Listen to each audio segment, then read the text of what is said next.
ಅವಕಾಶ ಮಾಡಿಕೊಡ್ಬೇಕು ಅಂತ. ಸ್ವಲ್ಪ ಮುಂದೆ ಬನ್ನಿ. ಯಾರ್ಯಾರು ಇಲ್ಲಿ ಕಾಂಗ್ರೆಸ್ನಲ್ಲಿ ಯಾವ ಬಣನೂ ಇಲ್ಲ. ಕಾಂಗ್ರೆಸ್ ಅನ್ನೋದೇ ಒಂದು ಬಣ. ಹೈಕಮಾಂಡ್ ನಮಗೆ ಏನಿದ್ರು ಕೂಡ ಅದರ ನಿರ್ದೇಶನ, ಅವರ ಆದೇಶ ಮತ್ತು ಜನಾದೇಶ ಇವನ್ನೆಲ್ಲವನ್ನು ಕೂಡ ಇಟ್ಕೊಂಡು ಹೈಕಮಾಂಡ್ ಯಾವ್ಯಾವ ಕಾಲಕ್ಕೆ ಏನೇನು ಪಾರ್ಟಿನ ಕಟ್ಟಬೇಕು, ಏನೇನು ಮಾಡಬೇಕು ಅನ್ನೋದು ಅವರಿಗೆ ಚೆನ್ನಾಗಿ ಗೊತ್ತಿದೆ. ಯಾವ ಶಾಸಕರು ಅಲ್ಲಿ ಹೋದ್ರೂ ಏನಾಗಲ್ಲ. ಸ್ವಯಂ ಆಗಿ DK ಶಿವಕುಮಾರ್ ಅವರೇ ಹೇಳಿದ್ದಾರೆ, ಇಲ್ಲ ಅದೆಲ್ಲ ಯಾವುದೂ ನಮ್ಮ ಮುಂದೆ ಇಲ್ಲ ಅಂತಂದೇಳಿ. ಆಮೇಲೆ ಹಿರಿಯರಾದಂಥ ಪರಮೇಶ್ವರ್ ಅವರು ಕೂಡ ಹೇಳಿದ್ದಾರೆ, ಯಾವುದೇ ಬದಲಾವಣೆ ಅದೆಲ್ಲ ಇಲ್ಲ, ಅದೇನಾದರೂ ಹೈಕಮಾಂಡ್ದು ಅಂತೇಳಿ. ಹೀಗಿರುವಾಗ ರಾಜ್ಯದಲ್ಲಿ ಯಾವುದೇ ರೀತಿಯ ಗೊಂದಲ ಮಾಡೋದು ಬೇಡ. ಒಳ್ಳೆಯ ಆಡಳಿತವನ್ನು ನಮ್ಮ ಮುಖ್ಯಮಂತ್ರಿ ಸಿದ್ದರಾಮಯ್ಯನವರು ಕೊಡ್ತಾ ಇದ್ದಾರೆ. ಇನ್ನೂ ಜನರಿಗೆ ಹೆಚ್ಚು ಹೆಚ್ಚು ಸೌಲಭ್ಯ ಸೌಕರ್ಯಗಳನ್ನು, ರಾಜ್ಯದ ಅಭಿವೃದ್ಧಿಯನ್ನು ಮಾಡುವತ್ತ ನಾವು ಹೆಚ್ಚು ಗಮನ ಹರಿಸೋದು ಮುಖ್ಯ. ಅಧಿಕಾರ ಯಾವಾಗ ಬರುತ್ತೋ ಅವಾಗ ಬಂದೇ ಬರುತ್ತೆ, ಯಾರ್ಯಾರಿಗೆ ಬರಬೇಕೋ ಅವಾಗ ಬರುತ್ತೆ. ಅದರಿಂದ ಅವ್ರು ಕಾಯಬೇಕಷ್ಟೇ ತಾಳ್ಮೆಯಿಂದ. ಇಲ್ಲಿ ಯಾರು ಅಧಿಕಾರ ಬೇಕು ಅನ್ನೋರೇ ಆಗ್ರಹ ಪಡಿಸ್ತಾ ಇಲ್ಲ. ಅದರಿಂದ ಮುಖ್ಯಮಂತ್ರಿಗಳು ಹೇಳಿದ್ದಾರೆ, ನಾವು ಒಳ್ಳೆಯ ಆಡಳಿತವನ್ನು ಕೊಡ್ತೀವಿ, ಜನಪರ ಇದೆ, ಜನಾದೇಶ ಇದೆ, ಹೈಕಮಾಂಡಿನ ಆದೇಶ ಇದೆ, ನಾನೇ 5 ವರ್ಷ ಮುಖ್ಯಮಂತ್ರಿಯಾಗಿ ಮುಂದುವರಿತೀನಿ ಅಂತಕ್ಕಂಥ ಮಾತನ್ನು ಅವರು ಹೇಳಿದ್ದಾರೆ. ಆಗಲಿ ಅಂತಂದೇಳಿ ಅದಕ್ಕೆ ಸಮ್ಮತಿಯಾಗಿ ನಮ್ಮ ನೆಚ್ಚಿನ KPCC ಅಧ್ಯಕ್ಷರಾದಂಥ ಉಪಮುಖ್ಯಮಂತ್ರಿಗಳಾದಂಥ ಶ್ರೀಮಾನ್ DK ಶಿವಕುಮಾರ್ ಕೂಡ ಹೇಳಿದ್ದಾರೆ.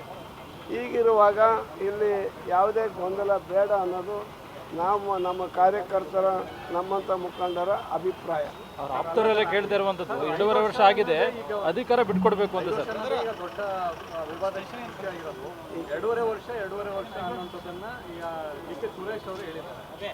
ಅದು ನನಗೆ ಗೊತ್ತಿಲ್ಲ, ಅವರು ಕೂಡ ಹೇಳಿದ್ದಾರೆ, ನಮಗೆ ಗೊತ್ತಿಲ್ಲ ಅಂತದ್ದು. DK ಶಿವಕುಮಾರ್ ಅವರ ಕಡೆಯವರೇ ಹೇಳ್ತಿದ್ದಾರೆ ಸರ್, ಅವಕಾಶ ಮಾಡಿಕೊಡ್ಬೇಕು, 2.5 ವರ್ಷ ಆಗಿದೆ ಅಂತ. ಅದು ಆಗಿದ್ದ, ಅದು ಏನಾಗಿದೆಯೋ ಯಾರಿಗೂ ಕೂಡ ಗೊತ್ತಿಲ್ಲ. ಅದು ಏನಿದ್ರು ಕೂಡ ಹೈಕಮಾಂಡಿಗೆ ಗೊತ್ತು, ಮುಖ್ಯಮಂತ್ರಿಗಳಿಗೆ ಗೊತ್ತು. ಅದರ ಮಧ್ಯದಲ್ಲಿ ಅವ್ರೇನು ಹೇಳ್ತಾರೋ ಅದನ್ನು ಅದೇ ರೀತಿ ನಾನು ಕೂಡ ಮುಂದರ್ಕೊಂಡು ಹೋಗ್ತೀನಿ ಅಂತಕ್ಕಂಥ ಭಾಳ ಸೌಜನ್ಯದ ಮಾತನ್ನು ನಮ್ಮ ಮುಖ್ಯಮಂತ್ರಿಗಳು ಸಿದ್ದರಾಮಯ್ಯವರು ಹೇಳಿದ್ದಾರೆ. ಬೇಕಾದಷ್ಟು ಸರ್ತಿ ಹೈಕಮಾಂಡ್ ಅದೇನಿದ್ರು ಮಾಡೋದು ಹೈಕಮಾಂಡ್ ಕೈಯಲ್ಲಿದೆ ಅಂತ ಹೇಳಿದ್ದಾರೆ. ಈಗಿರೋ ನಾವು ಕೂಡ ಅಷ್ಟೇ, ಏನಿದ್ರು ಹೈಕಮಾಂಡ್. ತಮ್ಮ ನಿಲ್ವೇನು ಸರ್ ಸಿದ್ದರಾಮಯ್ಯ ಮುಂದುವರಿಸಬೇಕು?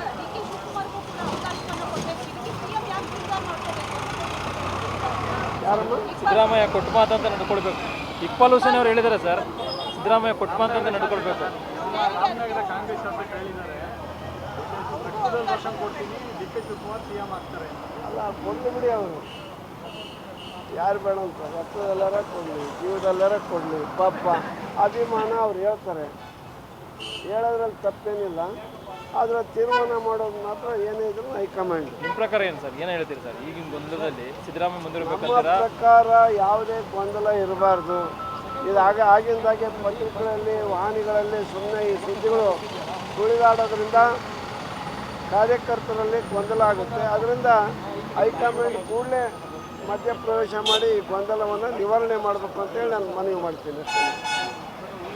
ತಾವು ಎಲ್ಲಿ ಸುಮ್ಮನೆ ಸುತ್ತಾಡ್ಕೊಂಬರಕ್ಕೆ ಹೋಗಿದ್ದಾರೆ.